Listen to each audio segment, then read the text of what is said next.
Я дам $100, если выкручиваете тот пень. Простите, мне показалось, вы сказали $100. Сказал. Боже мой. Давайте, берем его и выдергиваем. Ха! Ладно, стоп. Я придумал. Я встаю за Деррином, Шон, ты за мной? На 3 тянем. Давайте, паровоз! Мы сможем! Кажется, сдвинулся. Нет, это у меня плечо выскочило. О.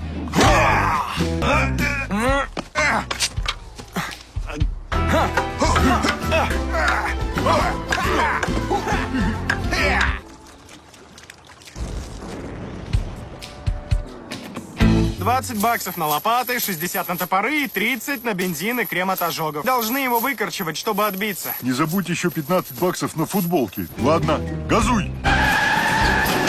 Еще аксель. Давай, давай, давай.